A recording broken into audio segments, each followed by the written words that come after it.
Congressman Randy Hultgren. Congressman, good morning to you. Hey, Riley. Hey, Scott. How you guys doing? We're doing very well. Thanks for taking time out of your day for us. Happy to do it. I guess we got to start with Ebola. I mean, my goodness. We were told it was highly unlikely that it would get here. We were told highly unlikely that there would be any kind of outbreak. Not that 3 total cases right now would be an outbreak, but it seems more and more, while we were told there were policies in place to deal with it, there might not be, or at least it wasn't communicated well. What are you hearing from Washington? What are you hearing from the CDC on Ebola? Well, share what many people are feeling, great concern, some fear, some confusion, making sure, again, first and foremost, that we're doing everything we can to protect Americans. And so trying to get answers, trying to get what the strategy is, what the plan is, and clearly seeing that there's been some failure here by CDC and others, the administration and some things. So the most important thing is let's figure it out. Let's right now make sure that we've got plans in place to protect healthcare providers, that we are addressing concerns of people who are coming here who may be sick and bringing that sickness with them. We've got to act quickly on this. We have to act decisively.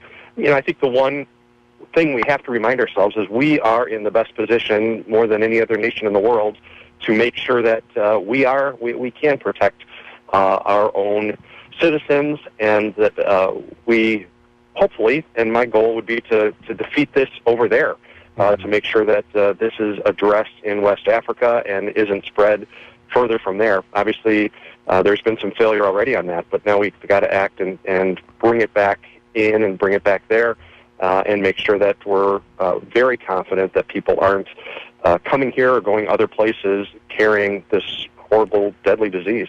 Congressman, wouldn't one way be to basically shut down flights?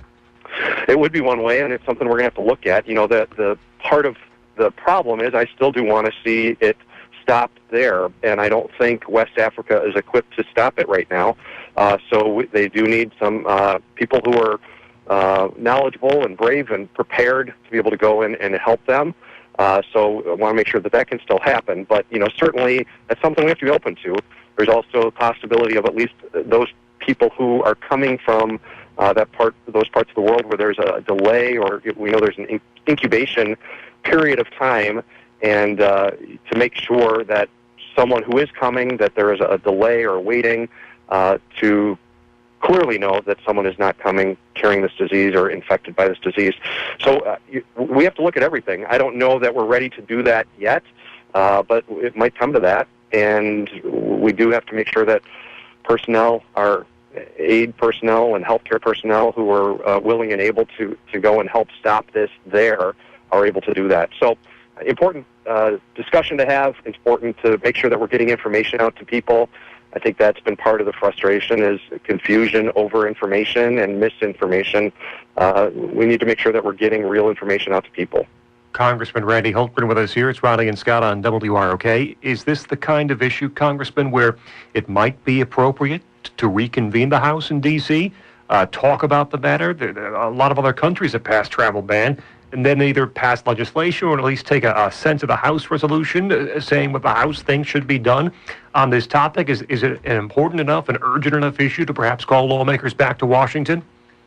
I think it is. I would really like to see our leadership do that. Even if we don't vote on something, for us to be coming together to discuss this, to get information together. It feels like it's piecemeal right now, because we're not in session, we're not out there. It's a little more difficult for us to get information, to know that it's good information. So I would absolutely support that, and would be on my way immediately, because I do think this is important. I think it's certainly still at the early stage, as you said. It's not an outbreak or anything like that now, but it is concerning. It is on people's minds. It is, and justifiably so. So I think we should be out there. We should be talking about this and making determinations as a Congress of what is the right way to proceed, working with the President, the House, and the Senate, working together, hopefully on something like this to make sure that people are protected. Absolutely, I think that would be a wise thing to do. Do you have confidence right now in the CDC that they are prepared, that they have some sort of plan of action and that they're ready to implement it. There's been some missteps along the way when, again, we had been promised that we were prepared. We were ready in case it got here. Do you have confidence in the CDC right now? I've got concerns. Like you said, there was assurances made to us, and we're finding out that many of those assurances were not true. And so I still feel like we have good people there trying to do good things and trying to make sure that we really are there and ready to fight back against and protect our citizens and protect our healthcare workers. So I again, support the good people that are there, but I'm concerned because they haven't done what they said they were going to do, and I haven't heard a clear statement of what the plan is and how we can make sure that no further cases happen here in America. Congressman, shifting gears just here for a second here, got to congratulate you. Council for Citizens Against Government Waste named you a taxpayer hero. Thank you very much. That's one of the best things I'm going to be called today, I think. And to be fighting for the taxpayers, that is my goal. That is what keeps me going through all the challenges and frustrations of this job. So, I'm very honored by that and want to just keep fighting for taxpayers, hardworking families, trying to do the right thing, just trying to provide for their families, make a difference in their communities, and yet feeling so overburdened by government and the cost of government, out of control, runaway cost of government. So proud of the work I've been able to do and others have been able to do, but so much more that needs to be done. So want to continue to fight for taxpayers of Illinois and across the country, knowing that we're seeing that this is their money. It's not government's money. It's taxpayer dollars that are being spent and wasted oftentimes, and we've got to make sure that we're doing everything we can to protect them. Yeah, 89% voting record. I'm going to be my dad here for a second. Come on, Congressman. What happened to the other 11%? I'm asking the same thing. Hold on, 11%. That's like best A minus B plus. I want an A plus on that. So we'll figure out what happened. I think it must have been just a glitch in counting somehow, because I'm 100% on board of protecting taxpayer dollars. Well, you answered just like I did when he said that kind of stuff to me too. Congressman Randy Hultgren with us here, Illinois' 14th District, Riley and Scot on WROK. On the tax issue, quickly, the award is for the votes on individual bills, but if Republicans take the Senate, which looks better and better here over the past few weeks, maintains control of the House, obviously, do you think it's a real possibility in the next 2 years we see a honest-to-goodness tax reform bill hit the president's desk, both on the personal side and on the corporate side? I think it is possible. It's a lot of work. The one thing I think most people agree on is the current tax code is way too complex, way too expensive, and confusing for people to have to navigate. So many little benefits because of lobbyist pushes or whatever that have happened that we just need a revenue system that makes sense, that doesn't punish productivity, that people can understand, that's simpler and more accountable. And so I hope we can. Reality is it's probably going to have to happen in the next year. If it's going to happen at all, how we see these election cycles come up, I think it's going to have to happen probably by August of this next year. But I'm hopeful. Everything I hear is that I think Paul Ryan very likely will be the next chairman of Ways and Means Committee.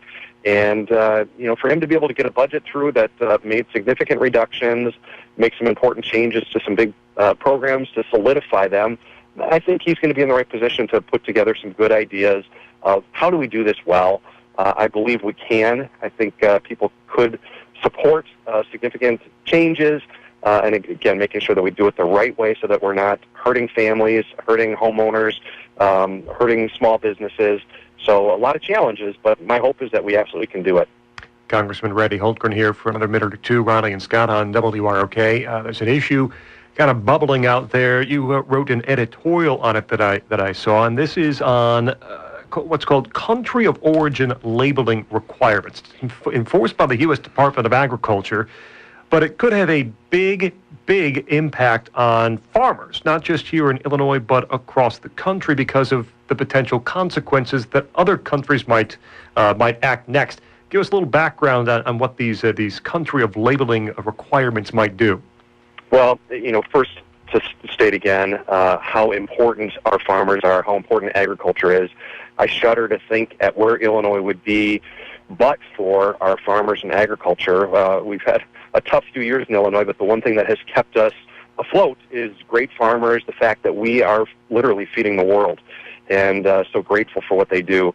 But they have challenges, and there's some steps out there of trying to identify where different products, different grain is coming from, and I understand that, and we've taken some steps to make sure that those are clear. We have rules in place, but that's being questioned now by the World Trade Organization of whether it fits their standards. And if it doesn't, it really opens up opportunity for two of our best trading partners, Canada and Mexico, to do very punitive action against our farmers. It could be incredibly damaging to Illinois farmers, and to national farmers as well, and the nation as a whole. So what we have done, a group of us, well over 100 bipartisan folks, members of Congress, have signed a letter to Secretary Vilsack to say if there is a negative decision against the current rule that we have in place regarding country of origin labeling, we think we need to remove this rule until Congress can, in a deliberative way, discuss this and act properly. What we don't want to see happen is two of our best trading partners turn and do something that could be incredibly harmful to agriculture and to the importance of that in our economy. So that is the idea of it, is let's be ready. We hope that WTO does the right thing of recognizing that what we've done is appropriate and is valid. If they do anything else, we have to be ready to remove this rule so, again, we can protect our farmers. So that's the idea of it. It's, again, one of those areas that doesn't get talked about enough, where Republicans and Democrats can come together to say we agree of how important agriculture is, and that we don't want to see something that comes back to hurt our farmers right now. So it's one little step, and hopefully, again, good things will come out of this. If not, we want to be ready. He is taxpayer hero, Congressman Randy Hultgren. You need a sweatshirt, I think, that says that, too. I got the one that just says college on it. I need the one that says taxpayer hero. That's much better. So. Outstanding. Congressman, as always, we appreciate you taking time out of your day for us. Great to be with you guys. Have a great day. And we'll plan a chat election night, too, Congressman. Looking forward to it. All right. Great. Thank you very much.